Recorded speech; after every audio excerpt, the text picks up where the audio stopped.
सर्दियों में विशेष करके आप इसे बना सकते हैं घर पे। तो चलिए आज हम कुछ अलग स्टाइल से मैंने बनाया है, कुछ डिफरेंट स्टाइल से बनाया है।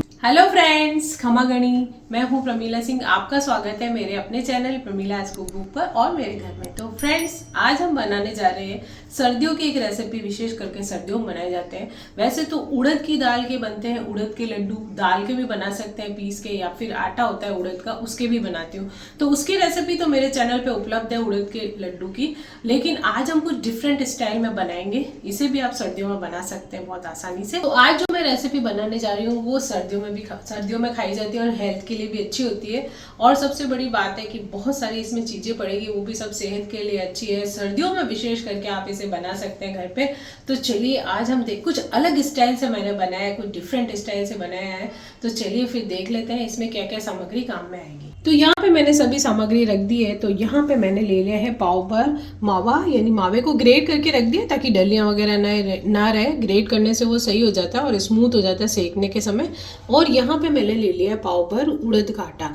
उड़द का आटा आसानी से मार्केट में मिल जाता है, जहाँ पे आटे वगैरह पीसे जाते हैं ना, वहाँ पे मिल जाता है उड़द का और चावल का और जैसे सब आटे मिलते हैं ना, उसी तरह ये उड़द का आटा है। छान के रख दिया मैंने। यहाँ पे मैंने रखी है 1.5 पाव शक्कर इसलिए लिए थोड़ी ज़्यादा, क्योंकि सारी चीज़ें मिलेगी तो उसमें बैलेंस हो जाएगा। यदि आप बहुत कम मीठा खाते हैं तो पाव ही ले ले शुगर भी। तो यहाँ पे मैंने लिया है गोंद, एक छोटे बाउल। ये गोंद है, ये गोंद बहुत ही फायदेमंद होता है सर्दियों में, जैसे लड्डू वगैरह बनाते हैं सब में डालते हैं, तो ये उसी में डालेंगे। अभी इसको घी में फ्राई करूंगी। साथ ही साथ ये नारियल का बूरा है। आप नारियल का गोला होता है वो भी कद्दूकस करके, गोटा भी बोलते हैं, कद्दूकस करके ले सकते हैं। साथ ही मैंने एक छोटे बाउल रखे हैं काजू और बादाम। तो ये तो बहुत ही ज़रूरी होते हैं ड्राई फ्रूट। आप चाहें तो किशमिश और अखरोट भी डाल सकते हैं। तो किशमिश और अखरोट मैंने नहीं डाले, आप चाहें तो डाल सकते हैं। साथ ही साथ इसके अंदर मैंने डाले हैं इलायची पाउडर डालेंगे और साथ में देसी घी रखा है। तो चलिए इसको बनाना शुरू करते हैं। तो यहाँ पे हमने कढ़ाई रख दी है और इसी में हम सभी चीज़ें मिक्स करेंगे, इसलिए मैंने ली है थोड़ी बड़ी कढ़ाई। तो पहले तो इसमें घी डालूंगी मैं, क्योंकि मैं बनाऊंगी गोंद के फूले, यानी गोंद को फुलाते हैं ना जो घी के अंदर फ्राई करते हैं, उसको हम लोग बोलते हैं गोंद के फूले। तो आप लोग जो भी बोलते हो। तो यहाँ पे मैंने लिया है टुकड़ी गोंद, बड़ा वाला गोंद भी आता है, आप वो भी ले सकते हैं। तो ये टुकड़ी गोंद बहुत इजी रहता है, फटाफट से फूल जाता है और डालने में भी आसानी रहती है, तो इसको तोड़ना वोड़ना भी नहीं पड़ता है। तो अक्सर मैं लड्डू वगैरह में इस गोंद को काम में ले लेती हूँ और ये गोंद बहुत आसानी से फूल के और इसके फूले बन जाते हैं। तो ये देखिए मैंने एक छोटे बाउल ले लिया है। तो अभी जैसे घी गर्म होगा हम डाल के फूले बनाएंगे। तो घी गर्म हो चुका है, इसमें थोड़े थोड़े ये डालते हुए गोंद तो इसके फूले बना लेंगे एकदम से बढ़िया, क्रंची क्रंची। जितना अच्छा गोंद थोड़ा ज़्यादा भी होता है ना तो बढ़िया लगता है। जैसे लड्डू है, जैसे ये अभी मैं बना रही हूँ, इन सब में ये लड्डू थोड़ा गोंद की मात्रा ज़्यादा भी होगी तो एक क्रिस्प आता है और एक टेस्ट भी लगता है और हेल्दी भी होता है गोंद।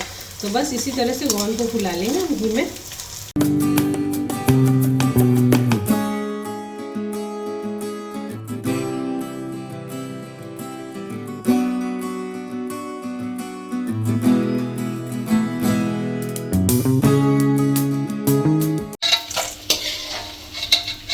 गोंद के फूले तो हमारे तैयार हो गए। हम उसी कढ़ाई में अब मावे को भूनेंगे। तो ये मावा ग्रेट करके रख दिया था, 1 पाव मावा है और ये चिकनी कढ़ाई थी जिसमें हमने गोंद को फ्राई किया था, उसी में हम इसको मावे को भून लेंगे। मावे को सेकना जरूरी है क्योंकि मावा खराब नहीं होता है, अच्छा से उसमें जब सिक जाता है ना। तो यहाँ पे मैंने 1 चम्मच घी डाल दिया ताकि मावा हमारा चिपके नहीं, और मावे को अच्छे से भून लेंगे। और बस इसी कढ़ाई में जैसे ये चिकना भी है, थोड़ा घी भी बचेगा, तो उसी में हमको जो उड़द का आटा है वो भी हम सेक लेंगे। तो पहले मावे को सेक के निकाल लेते हैं। तो फ्रेंड्स, यहाँ पे मावा भून रहा है। अभी तक आप लोग सोच रहे होंगे कि मैंने क्या बनाना है, यहाँ पे लड्डू तो नहीं बन रहे हैं तो क्या बनाएंगे। हम बनाएंगे इस उड़द के आटे की बर्फी की जैसे उसको चाशनी बनाऊंगी अभी मैं, और उसको जमा देंगे। जैसे लड्डू में तो हम बूरा डाल देते हैं, शक्कर डालते हैं, शक्कर पीसी हुई, और तो उसका हम शक्कर पीसी हुई नहीं डाल रहे हैं, और उसमें डालेंगे हम ये चाशनी और उसको जमा देंगे। उड़द के आटे की बर्फी में वही सब सारी चीज़ें डालेंगे और बहुत टेस्टी बनेगी। जैसे जनरली हम लड्डू में मावा नहीं डालते, कई लोग डालते हैं, मैं नहीं डालती हूँ, तो कि काफ़ी दिन तक चले। तो बर्फी में हम मावा भी डालेंगे तो बहुत ही टेस्टी बन के तैयार होगी। फ्रेंड्स, मावा हमारा देख के सीख गया है, वो भुन गया मावा। सेकने से क्या होगा कि इसकी मतलब जो रखने की उम्र है बढ़ जाती है, चक्की जैसे थोड़े दिन पड़ी है तो वो खराब नहीं होती है, तो इसलिए हमने मावे को थोड़ा सेक लिया। ये देखिए अब भुन गया है, इसको तो निकाल लेंगे।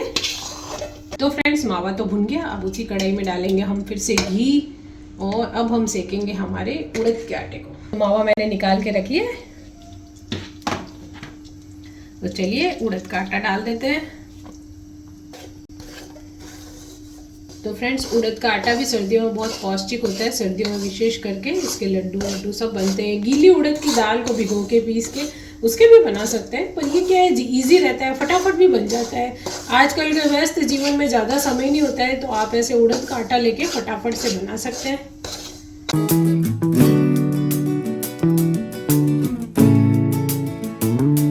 यहाँ पे हमारे जो उड़द का आटा है वो भून चुका है, खुशबू भी आने लग गई है। इसको बहुत ज़्यादा ब्राउन नहीं करते हैं, बस हल्का हल्का सेकते हैं। ये देखिए बढ़िया कलर आ गया इसके अंदर, और भुनने की जो सिकने की खुशबू होता है वो भी आने लगी है। तो बस इसको निकाल लेते हैं। हमारी कढ़ाई गर्म है तो थोड़ा मैं हिलाती रहती हूँ ताकि नीचे भी ना लगे।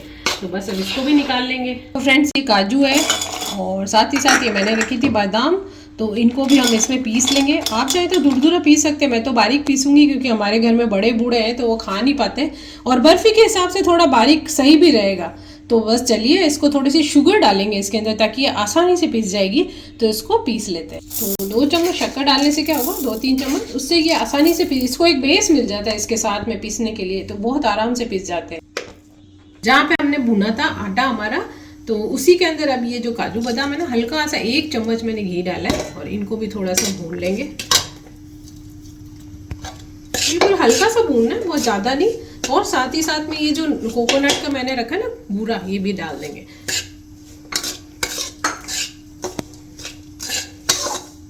तो ये देखिए ऐसे सूखा सूखा ही थोड़ा सा इसको रोस्ट कर लेंगे।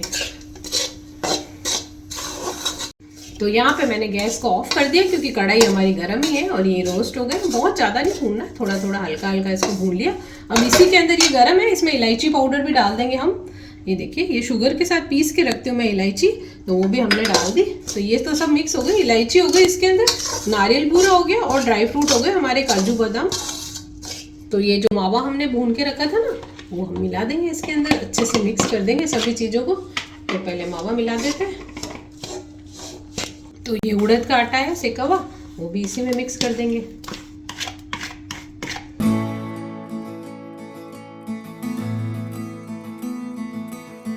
तो ये सब चीज़ें तो हमने मिला दी, आपने देखा। मैंने उड़द का वो सेका हुआ आटा, मावा, ड्राई फ्रूट, गोंद, नहीं गोंद तो अब मैं मिलाऊंगी। तो ये लीजिए, अब आ गया हमारा लास्ट में गोंद।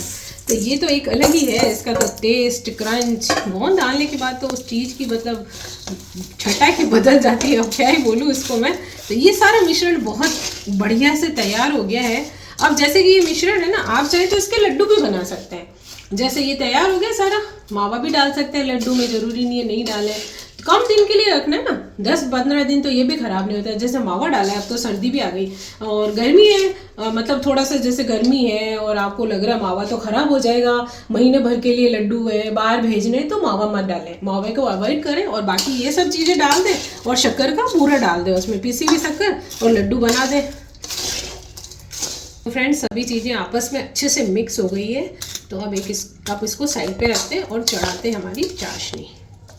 तो गैस पे रखा है पैन, और हम बनाएंगे चाशनी। तो ये शुगर डाल दी मैंने, तो जितनी हमने ली थी शक्कर उतना ही हम लेंगे पानी। तो ये डाल देंगे हम इसके अंदर पानी। तो फ्रेंड्स देखिए, झाग झाग होने लग गए, चाशनी भी गाढ़ी पड़ने लगी है, मतलब हमारी चाशनी तैयार हो गई है। और जैसे कई लोग एक तार की चाशनी तो हम बनाते हैं, रस वगैरह, गुलाब जामुन, और इसके लिए 1.5 से 2 तार के बीच की चाशनी बनती है। तो किसी को समझ में नहीं आता है तो सबसे आसान तरीका बताती हूँ। एक ये ढक्कन लिया, जैसे और इस पर हमने एक बूंद डाल दी। अब ये क्या है, थोड़ी देर रुकेंगे और फिर इसको ऐसे ऐसे चलाएंगे, ज़्यादा बहेगी नहीं ये पानी की तरह, बस ये जमने लग गई। आप देखिए अब इसको हिलाएंगे तो भी इधर उधर नहीं होगी, ये जमने लग गई है इसके ऊपर, मतलब कि ये चक्की जमने के लिए हमारी चाशनी रेडी हो गई। तो चाशनी हो गई तैयार, ये देखिए एकदम गाढ़ी भी पड़ने लग गई। फटाफट से इसमें मिला देते हैं। तो ये इसको मिक्स कर देंगे हम। ये देखिए बहुत ही आसान तरीका चाशनी देखने का, किसी ढक्कन पे या एक बूंद डाल के देख लें और वो बहेगी नहीं, बस वो जम जाएगी उस जगह पे इधर उधर। अगर पानी अगर उसमें होगा, मतलब बनी नहीं होगी, तो वो बहने लग जाएगी, तो फिर से थोड़ा और उबाल लें। तो अब इसको फटाफट से डाल देते हैं ट्रे में जमने के लिए।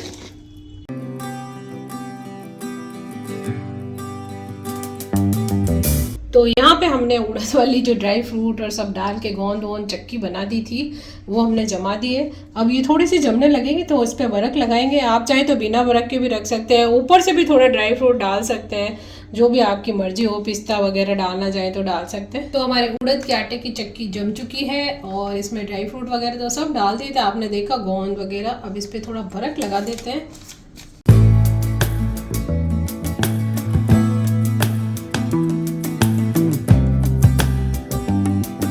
तो थोड़ा थोड़ा बर्क लगा दिया है इसके ऊपर हमने।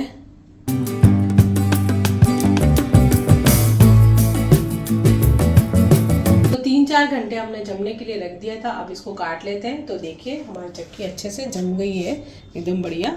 तो अब इसको काटेंगे, जितने बड़े छोटे बड़े पीस आप चाहे काट सकते हैं। और जैसे कि मैंने वर्क लगाया, तो आप चाहे तो बादाम पिस्ता इसके ऊपर डाल सकते हैं, यदि वर्क नहीं लगाना चाहे तो, और वैसे भी रख सकते हैं।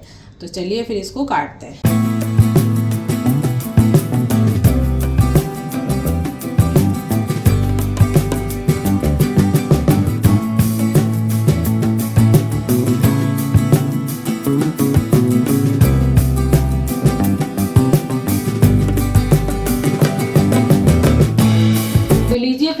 हमारी उड़द के आटे की चक्की तैयार है, उसमें ड्राई फ्रूट वगैरह गोंद वगैरह सब कुछ है। और ये बनाई गई है चाशनी से। वैसे तो लड्डू बनाते हैं कई बार बूरा डाल के, शक्कर पीसी हुई डाल के, तो इस बार भी मैंने बनाई है चाशनी डाल के। आप लोग भी ट्राई कीजिए। इसमें मावा भी है साथ ही साथ, तो खाने में भी बहुत टेस्टी है। तो आप भी अपने लोग घर पे ट्राई कीजिए, स्वादिष्ट सी ये बर्फ़ी बनाइए और सबको खिलाइए।